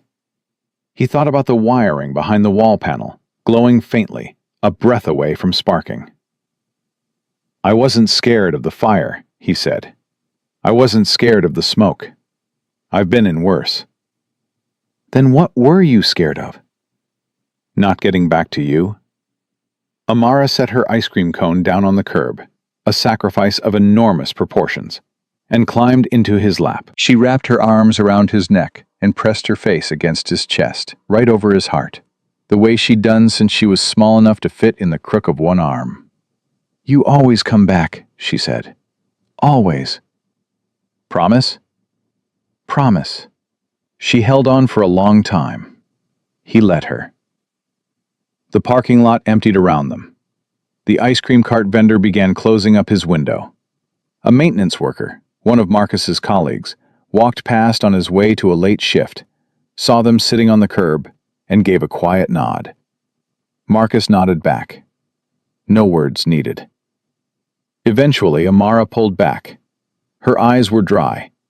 She wasn't a crier, never had been, but they carried a seriousness that told him she'd just filed this conversation in whatever permanent archive 7-year-olds kept for the moments that mattered most. Dad, she said, I want to tell you something. Okay.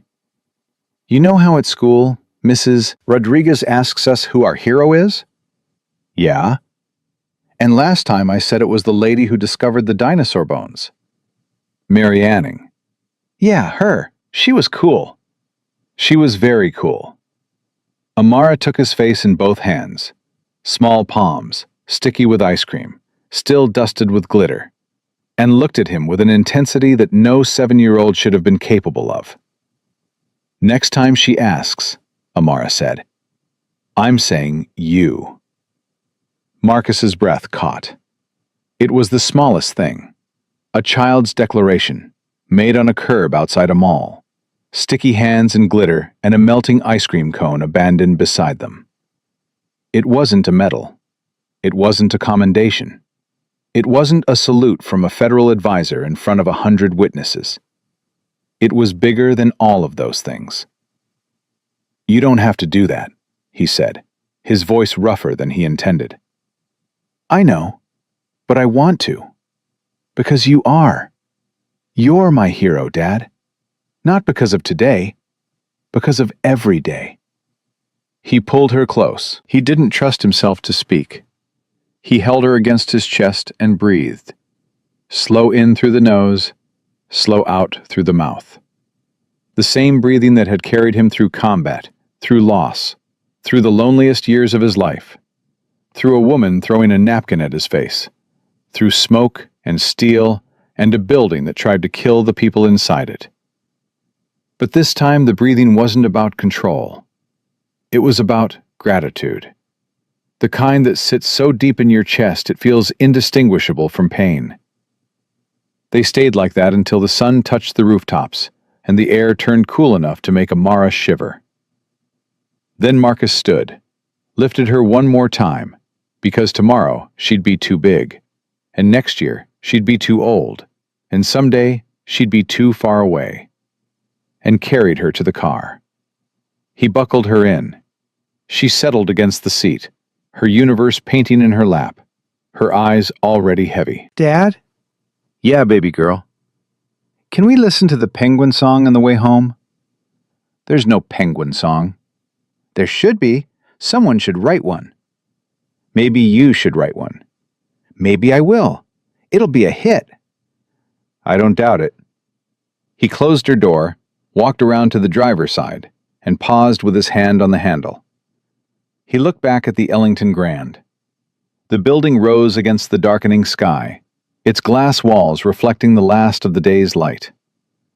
Somewhere inside, a fire crew was resetting the systems he'd stabilized. Somewhere inside, a sensor he'd fixed was running clean and steady. Somewhere inside, a restaurant was being cleaned, chairs righted, glass swept, the evidence of a crisis being erased, so that tomorrow the surface could be polished again. But the people who'd been in that building today would carry the truth of what happened. Not the polished version. Not the surface story. The real one, about a man in a maintenance uniform who ran toward the smoke because running toward danger was the only thing that felt natural to someone who'd spent his life protecting others. They'd remember the salute. They'd remember the testimonies. They'd remember the look on Charles Ellington's face when he recognized the insignia on Marcus's arm and understood exactly what kind of man had been walking invisibly through his building for 3 years. And Vanessa Ellington would remember most of all. She'd remember the napkin she threw, and the laughter that followed, and the silence in a man's eyes that should have told her everything she needed to know, if she'd bothered to look. She'd carry that memory the way Marcus carried his, not as a wound, but as a lesson. Whether she learned from it was up to her. He couldn't control that. He'd never tried to control anything except the things that mattered. His discipline, his integrity, his daughter's safety, and the quiet, unshakable knowledge that his worth was not determined by the people who looked at him and saw only a uniform. Marcus opened the car door and slid behind the wheel. Amara was already half asleep, her head tilted against the window, the painting sliding gently off her lap. He reached over and steadied it, tucking it between the seat and the door so it wouldn't crumple. He started the engine. The dashboard glowed. The radio came on, low, some jazz station that played the kind of music that filled silence without demanding attention. He pulled out of the parking lot and turned onto the main road. The drive home took 12 minutes. He knew every turn, every pothole, every traffic light. He drove the way he did everything, steady, unhurried, aware of his surroundings in a way that most people never achieved, and he could never turn off. At the third red light, he looked in the rearview mirror. Amara was asleep. Her mouth was slightly open. One braid had come completely undone, and a strand of hair fell across her forehead. The gold glitter on her cheek caught the streetlight and flashed, just once, like a tiny star. He watched her for the length of the red light. Then the light changed, and he drove on. When they reached the apartment, he carried her inside. She woke briefly as he laid her in bed, her eyes opening just enough to confirm it was him. "Dad?" "I'm here." "Did we make it home?" "We made it home." She reached for his hand, found it, squeezed. "Good," she murmured, and was asleep again before the word finished leaving her mouth. He pulled the blanket up to her chin, positioned the stuffed elephant on the left, aimed the nightlight at the ceiling so it made the moon shape. Protocol. Always protocol. The small rituals that told his daughter the world was steady, even when it wasn't. He stood in her doorway for a moment, watching her breathe. Then he pulled the door halfway shut and walked to the kitchen. The apartment was quiet. The fridge hummed. The faucet dripped its slow, familiar rhythm. The "Good luck, Dad" drawing was still on the fridge door, gold stars catching the overhead light. He reached up and touched the corner of it, the way he had that morning. It felt like a year ago. It felt like a lifetime. He pulled the drawing from the fridge, held it for a moment, then opened a kitchen drawer and placed it inside, carefully, on top of a small stack of other drawings Amara had given him over the years. Birthday cards, Father's Day pictures, a crayon portrait of the two of them standing on top of a mountain that she'd titled